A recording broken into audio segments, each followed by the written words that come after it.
बिस्मिल्लाहिर्रहमानिर्रहीम। Dear first year students, आज हम अपने चैप्टर नंबर 11 में नेक्स्ट टॉपिक पर बात करते हैं। आज हम पढ़ेंगे फोटोसिंथेटिक पिगमेंट्स। लास्ट टाइम हमने क्लोरोप्लास्ट पर बात की थी। आज हम देखते हैं कि फोटोसिंथेटिक पिगमेंट्स कौन कौन से हैं जो थैलाकॉइड मेम्ब्रेन्स पर एम्बेडेड होते हैं। और ये फोटोसिंथेटिक पिगमेंट 380 से लेकर 750 नैनोमीटर जो वेवलेंथ है विजिबल लाइट में, इसको एब्जॉर्ब करते हैं और इस एनर्जी को फोटोसिंथेटिक रिएक्शंस में इस्तेमाल करते हैं। अगर फोटोसिंथेटिक पिगमेंट्स के एतबार से बात की जाए तो ये दो तरह के हैं। एक जिनको हम कहते हैं मेन फोटोसिंथेटिक पिगमेंट्स, जिसमें क्लोरोफिल ए का मॉलिक्यूल आता है और इसका कलर ब्लू ग्रीन है, और इसका ये फॉर्मूला है कि जिसमें हम देखते हैं C55H72O5N4 एंड मैग्नीशियम का एटम है। इसी तरह से हम कहते हैं एक्सेसरी पिगमेंट्स, इनमें क्लोरोफिल भी है, कैरोटीनॉइड्स हैं, और इसके अलावा ज़ैंथोफिल भी इन्हीं में आते हैं जो येलो ग्रीन जो है वो कलर के होते हैं और ब्लू वायलेट वेवलेंथ्स को एब्जॉर्ब करने का काम करते हैं। अब अगर देखा जाए तो why the chlorophyll A is called main photosynthetic pigment, हम इसको मेन फोटोसिंथेटिक पिगमेंट क्यों कहते हैं, इसकी रीजन, इसकी वजह क्या है। It initiates the reactions of photosynthesis, यानी हम देखते हैं कि क्लोरोफिल ए का मॉलिक्यूल रिएक्शन जो है फोटोसिंथेसिस के आगाज करता है, इसलिए हम इसको कहते हैं it is the main photosynthetic pigment. और बाकी क्लोरोफिल ए और क्लोरोफिल बी ये सपोर्टिंग रोल प्ले करते हैं।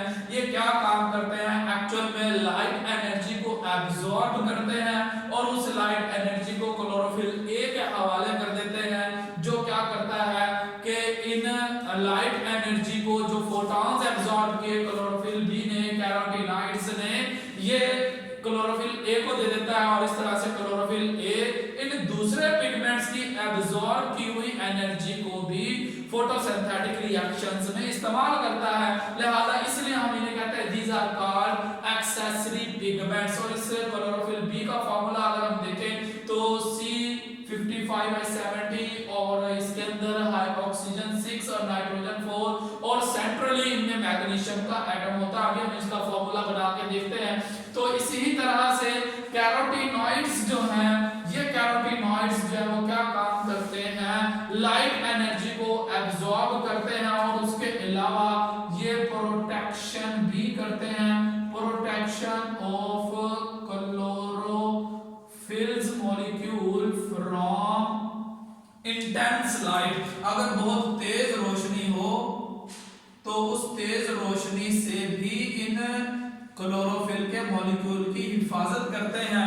तो इस तरह से कैरोटीनॉइड्स लाइट एनर्जी को एब्जॉर्ब करके क्लोरोफिल बी को देता है और क्लोरोफिल बी इस लाइट एनर्जी को एब्जॉर्ब करके क्लोरोफिल ए को देता है, जो फोटोसिंथेटिक रिएक्शंस का आगाज करते हैं। अब हम बात करते हैं ज़ैंथोफिल। अब वो कहते हैं ज़ैंथोफिल भी मौजूद होते हैं जो कि ग्रीन वेवलेंथ्स या हम देखते हैं आमतौर पर एब्जॉर्ब करते हैं ब्लू वायलेट वेवलेंथ्स को, और ये भी एनर्जी कैरोटीनॉइड्स को दे देते हैं। और इस तरह से ये तमाम फोटोसिंथेटिक पिगमेंट्स जो हैं अगर देखे जाएं तो ये थैलाकॉइड मेम्ब्रेन्स में पाए जाते हैं। जैसे हमने लास्ट टाइम भी क्लोरोप्लास्ट का स्ट्रक्चर बनाया था कि ये एक डबल मेम्ब्रेनस ऑर्गेनेली है और इसके अंदर हम देखते हैं ये क्वाइन लाइक थैलाकॉइड मेम्ब्रेन्स के पाइल्स जो है ये मौजूद होते हैं और इनकी आपस में इंटरकनेक्शन भी होता है। और हम देखते हैं ये जो थैलाकॉइड मेम्ब्रेन है, इन थैलाकॉइड मेम्ब्रेन पर ये क्लोरोफिल के मॉलिक्यूल एग्जिस्ट होते हैं इस तरह से कि इन क्लोरोफिल के मॉलिक्यूल्स की अगर हम स्ट्रक्चर देखें तो इनकी एक टेल होती है और एक हेड होता है। हेड इस थैलाकॉइड मेम्ब्रेन के ऊपर और टेल इस थैलाकॉइड मेम्ब्रेन के अंदर वाला जो पोर्शन जिसे ल्यूमन खाली जगह कहते हैं, फ्लूइड होता है, वहां पर पाया जाता है। अब आगे हम बात करते हैं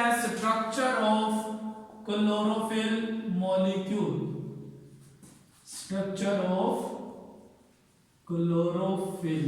अब कहता है कि अगर देखा जाए तो क्लोरोफिल ए का जो मॉलिक्यूल है, इस क्लोरोफिल ए के मॉलिक्यूल के अंदर एक फंक्शनल ग्रुप मिथाइल और इसी तरह से क्लोरोफिल बी के मॉलिक्यूल में एल्डिहाइड फंक्शनल ग्रुप के तौर पर पाया जाता है।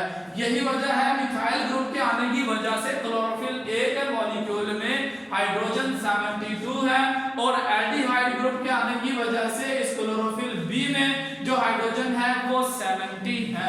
इस तरह से ये डिफरेंस है, बाकी तमाम का तमाम स्ट्रक्चर सिमिलर है और वो ये कहता है कि इस क्लोरोफिल का स्ट्रक्चर सिमिलर है, मिलता जुलता है, सिमिलर है विद हीमोग्लोबिन, यानी हमारे रेड ब्लड सेल्स में पाए जाने वाली प्रोटीन। फर्क क्या है, हीमोग्लोबिन के अंदर आयरन मौजूद होता है, क्लोरोफिल के अंदर हम देखते हैं सेंट्रली मैग्नीशियम का एटम मौजूद होता है। ये मैग्नीशियम का एटम सेंटर में मौजूद है। अब अगर जरा देखा जाए तो क्लोरोफिल के मॉलिक्यूल को, तो एक क्लोरोफिल के मॉलिक्यूल का हेड है जिसको हम कहते हैं it is present above the thylakoid membrane के ऊपर है और एक इस क्लोरोफिल के मॉलिक्यूल की टेल है। अगर वो कहता है हेड को देखा जाए, इसमें सेंट्रल जो है वो मैग्नीशियम का एटम है और फिर इसके अंदर जो है वो हम देखते हैं पोरफायरिन रिंग है। It is the porphyrin ring और मजीद ये जो पोरफायरिन रिंग है इसके बाहर देखा जाता है 4 जो है 4 तादाद में पायरोल रिंग्स भी अटैच होते हैं। और इसी तरह से अगर देखा जाए तो जो टेल है इस क्लोरोफिल के मॉलिक्यूल की, इसको हम फाइटोल टेल का नाम देते हैं, जिसमें C20 कार्बन 20 है और H39 आते हैं, हाइड्रोजन 39 है। इस तरह से अगर इसका स्ट्रक्चर बना के देखा जाए तो सबसे पहले हम सेंटर में मैग्नीशियम का एटम लगाते हैं और इस मैग्नीशियम के एटम के साथ हम देखते हैं नाइट्रोजन कंटेनिंग रिंग्स जो है वो मौजूद होते हैं। यहाँ पर नाइट्रोजन है, यहाँ पर नाइट्रोजन है, यहाँ पर नाइट्रोजन और ये नाइट्रोजन, हम इसको कहते हैं, ये बनाती है पोरफायरिन रिंग। ये पोरफायरिन रिंग बनता है 4 इस तरह से नाइट्रोजन के एटम, ये 4 रिंग स्ट्रक्चर डेवलप करती है। इनमें सिंगल डबल बॉन्ड भी है लेकिन हमने इसको जनरली जो है वो बनाना सीखना है। और इसी तरह से 4 इसमें पायरोल रिंग्स होते हैं, ये वाले जिनके 5 कॉर्नर होते हैं, एक कॉर्नर 2 3 4 और ये 5। ऐसे ही ये एक कॉर्नर दूसरी इस रिंग के साथ भी पाया जाएगा, ऐसा ही एक कॉर्नर इधर भी मौजूद होता है, ऐसा ही एक कॉर्नर इधर भी मौजूद होता है। तो ये हेड बना क्लोरोफिल के मॉलिक्यूल का, जिसको पोरफायरिन रिंग कहा जाता है। ये थैलाकोइड मेम्ब्रेन के ऊपर होता है और इसके बाद देखा जाता है यहाँ से फाइटोल टेल जो है वो इलोंगेट होती है और इस फाइटोल टेल में 20 कार्बन के एटम आते हैं। जितने कॉर्नर बनाएंगे उतने कार्बन के एटम होंगे। इसी तरह से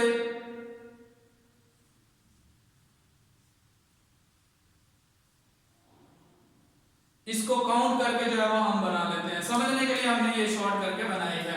और अगर देखें हम क्लोरोफिल अगर एक का मॉलिक्यूल बनाते हैं तो यहाँ पर जो फंक्शनल ग्रुप अटैच करते हैं हम इसको कहते हैं it is the methyl group. तो ये क्लोरोफिल ए का मॉलिक्यूल हो जाएगा। अगर इसकी जगह पर बदल दें हम, यहाँ पर एल्डिहाइड ग्रुप लगा दें तो ये क्लोरोफिल बी का मॉलिक्यूल बन जाता है। इस तरह से ये क्लोरोफिल का मॉलिक्यूल जो है लाइट एनर्जी को एब्जॉर्ब करने का काम करता है। सिर्फ एक फंक्शनल ग्रुप के चेंज होने से जो लाइट की एब्जॉर्प्शन का स्पेक्ट्रम है वो बदल जाता है।